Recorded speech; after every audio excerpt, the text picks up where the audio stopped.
G'day guys, so today I'm absolutely excited to talk to you about one of my favourite native Australian species, and that is the black-headed python. Now in the scientific world, these guys are known as Aspidities melanocephalus, and they get that name, firstly, the melanin that makes that black head, and the Greek word for head, which is cephalus. Now, these guys are one of only two species in the Aspidities genus, the second being Aspidities ramsayii, which is the woma python. Now, I don't have one to show you today, but I can tell you that they are quite different looking species. They have a similar body plan, but the womas are a beautiful orange to brown colour with an orange head and black markings around the eyes. As you can see, these guys have that jet black head, so that's a really easy way to tell them apart right from the beginning. The womas are also a much smaller species, and the blackheads are quite large, being one of the largest species that we have here in Australia. Now, these guys are quite easy to tell apart from other pythons as well. Some of you may have seen carpet pythons. They've got that big triangular shaped head, and they also have those pits on the side of their mouth that allow them to seek heat. Now, unfortunately for these guys, while they don't have those, and I think they're beautiful, it does cause them some problems. Because they have that narrow head that leads straight into the neck, they do actually look quite venomous, and this can cause them some problems when they come into contact with people, often being confused. And as I'll talk about later, it can also be the other way around. So these guys are found all over northern Australia, and they're a ground-dwelling arid species. So we generally find them inland Queensland, the top 2/3 of Northern Territory, and that northern belt over Western Australia. Now, really cool thing about these guys, although they are a single species across their entire range, they have an enormous ability to look different in terms of size, coloration and pattern, depending on where they come from. Now, in Queensland, we get snakes like these. They've got those beautiful cream and brown markings. And this is pretty common throughout most of Queensland and the Northern Territory. However, they can vary from very light with very little contrast, very dark with very little contrast, or very light and very dark with high contrast. So they look very different. Then over in Western Australia, we get some absolutely stunning animals like this that are almost paper white and jet black. Now there are always some exceptions, and every now and again we find some particular specimens out in the wild that are completely different to anything we've ever seen. And a great example of this is this animal here. Now this is found in the Pilbara region of Western Australia, and it was later dubbed the bumblebee blackhead, which is pretty easy to see why. And it just goes to show that despite being one species, these guys have an enormous range in what they look like. So it's really cool to be able to find so many different sub-localities. So where are these guys found? Basically, as I said before, they're a terrestrial and an arid species. So they spend most of their time on the ground. So these can be found in desert areas, semi-arid areas, dry bushland, basically anywhere that is nice and hot. So their wild behaviour, basically being an ectotherm, as most snakes are, these guys do not generate their own body heat. This means they need to find their heat from their environment. Now ectotherms really need to conserve energy, and they do this by spending most of their time sleeping. And often when they're sleeping, they will be basking. This is how they get their heat, and that's where that jet black head comes into. These guys basically have their own personal solar panel. These guys will lie undercover under a rock or a log, maybe in a cave, and all they need to do is poke that little head out, and that jet black melanin head is enough to absorb heat to warm their entire body. And this is obviously a very good evolutionary adaptation, because they can warm their entire body without exposing themselves to predators.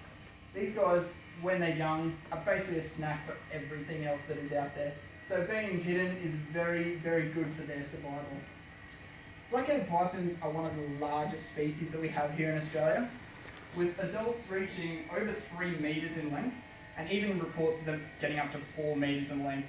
And because they're a terrestrial species, they are very solid, heavy-bodied snakes. They're not up in the trees, they don't need to be light. And this is also very evident when you look at their tails. Now, tree-dwelling species will have a very long tail, and they use that to hold themselves up there. These guys, as you can see, same with the womas, very short, stumpy tail, doesn't really do too much. This is a good way to tell if it's a ground-dwelling or a tree-dwelling species. There is, however, always exceptions. These guys in the wild are mainly reptile eaters, so about 80% of their diet is made up by reptiles. The other 20 is mammals. And you can imagine a 3 metre one of these can take on some pretty big prey, such as in the photo. So when they're hatchlings, they'll eat little geckos, little skinks, lizards, even snakes. As they get bigger, so does their food. They can take on some big monitors, even venomous snakes are not an issue. As I said before, they are terrestrial, but there is always an exception to the rule. So even these species who do not spend their time in the trees, if they see a lizard up in the tree, maybe at night sleeping, they are still quite capable of climbing trees and then taking that lizard that they find as a meal.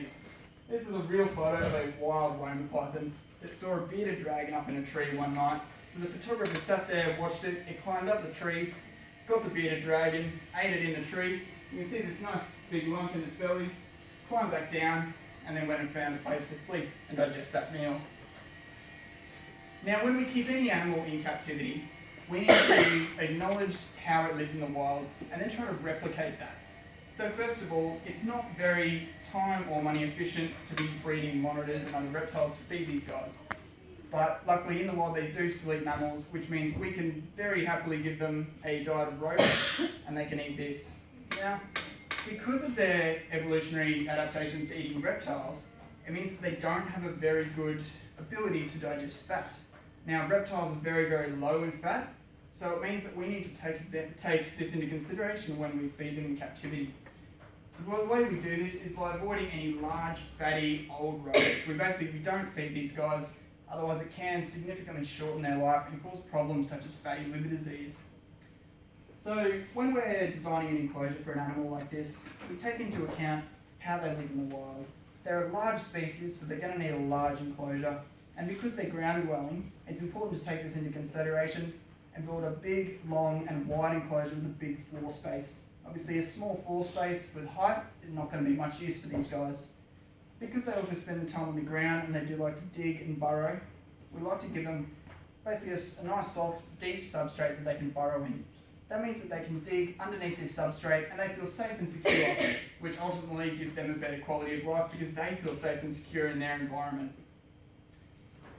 So because these guys do often spend time on the ground as well, we have to set up the enclosure for that to make sure that they have enough to do to keep themselves occupied and entertained. So by adding rocks, logs, water features, plants, anything like that, this all counts as enrichment for an animal like this, as they can work their way around it, crawl underneath it, on top, and basically go about their daily activity. But like I said before, the majority of their day is going to be spent sleeping. This brings into the last aspect of their enclosure design, which is the temperature gradient. Now these guys are ectotherms, as I said, which means they need to warm up and cool down. In the wild, they might go find a nice sunny rock to do this, or a nice cool cave in the shade. In captivity, obviously they don't have access to these areas, so they can't do that. What we do is we build an enclosure, and we heat up one end, and we keep the other end cool. That way they can basically just move as they please between these areas, and just thermoregulate. And that enables them to cool down, heat up when they have a meal, anything like that. Because these guys are arid species, we do like to keep them a bit warm. That's what they like. It takes a fair bit of heat to get all that body running. So as a hot spot of around mid to high 30s, even up to the 40 degrees in the wild, they're very happy with. As a cold spot, generally the low to mid 20s is good. Now, big problem with identifying snakes. Many people have this and that's okay. It's very hard to identify a snake unless you know exactly what you're looking at. Now, as I said earlier, these guys often get confused for venomous snakes, but it can also be the other way around, as many other snakes have also evolved to have dark coloured heads. Now, a few of these species I'm going to show you are a perfect example of why being able to identify snakes is a very important thing, or you should accept that snakes should be respected and left alone. This is a juvenile eastern brown snake. Also has a black head, very, very dangerous. This one here is another species of brown snake, also known as a glider snake. Notice the black head, similar coloration in the body, not a black-headed python. Finally, this guy here. Very nice coloration in the body, similar to our blackheads, jet black head. This is actually the inland taipan, which is the most venomous snake on the planet. This would be a very bad mistake to make if you were out in the bush. So we always encourage people, if you are out in the bush, if you're out in the wild and you see a snake, stand back, watch it, appreciate it, do not touch it. We never want to encourage people to put themselves in a dangerous situation like this, because that is a very, very bad mistake. So we always encourage people to leave nature alone, but please feel free to watch it and respect it.